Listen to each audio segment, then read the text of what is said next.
We have more in the breaking news of the night that Special Prosecutor Jack Smith has handed over to Donald Trump's criminal defense lawyers all of the grand jury testimony in the investigation, the names of all the witnesses who testified, and the entirety of their testimony in transcript form.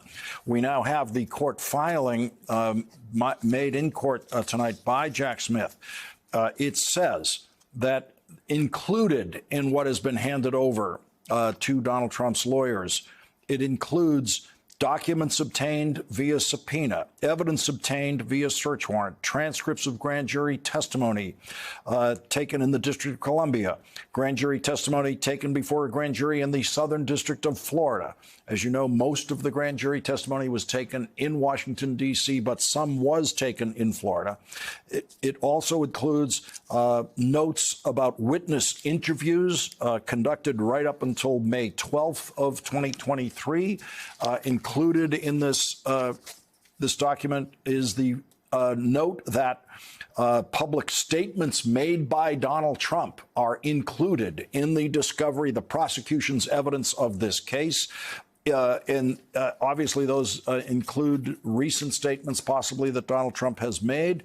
Also, on page 3 of this filing, it says the government will disclose any payments, promises of immunity, leniency, preferential treatment, or other inducements made to prospective government witnesses.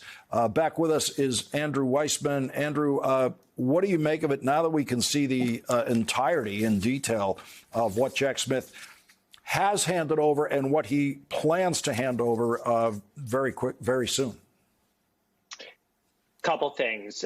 To be super in the weeds, one of the things that was notable was the government turned over the grand jury testimony of the co-defendant, Mr. Nauta, and his testimony was taken in June of 2022, and that's just a few days before the government issued a grand jury subpoena for video surveillance at Mar-a-Lago. So it's clear that the government was onto what was going on already.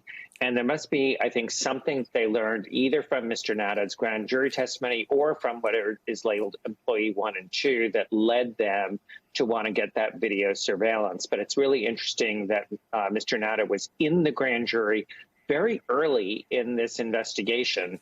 And I would assume that the charges with respect to lying are very much emanate from the kinds of things he said in that grand jury testimony. He also was interviewed by the FBI separately, and those notes have been turned over, and those are going to be part of the false statement case against him. The other thing, Lawrence, which is really important for people to understand, is these kinds of witness interview notes, by law, do not have to be turned over by the government until the witness has testified at trial. I mean, just think about how late that is, that these notes can be turned over during the trial. Now, as a practical matter, no federal prosecutor does that because the judge is going to be furious if they have to delay a case. But the law does not require this material to be turned over sooner. To me, what's happening here really signals that the government is ready. They have all of their ducks in a row, and they are not playing games. They are saying, here is all of the information because we're going to want to go to trial. Andrew, if Donald Trump gives an interview next week or the week before the trial, a TV interview, can the prosecution use that even though it's not part of the pretrial discovery evidence? Yes. What the government would do is they would have to disclose to the defense that they intend to use it, and they would turn over a transcript or a video of that or both. So you can't surprise the defense with respect to that information. But the fact that you don't have it now is a really good reason for why you haven't turned it over.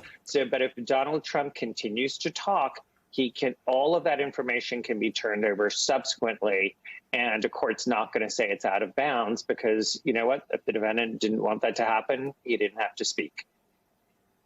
Yeah, and they make clear in this document that they're handing over complete copies of the closed circuit television footage obtained by the government. That's the security footage at Mar-a-Lago that shows the boxes being moved.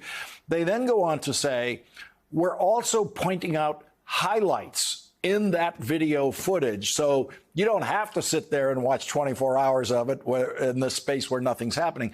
They're being as helpful as they possibly can to Donald Trump's lawyers, which really reads in this document like a very powerful sign of confidence. Like they're just saying, here, look at all of this. Look at every bit of it. This is the case against this defendant.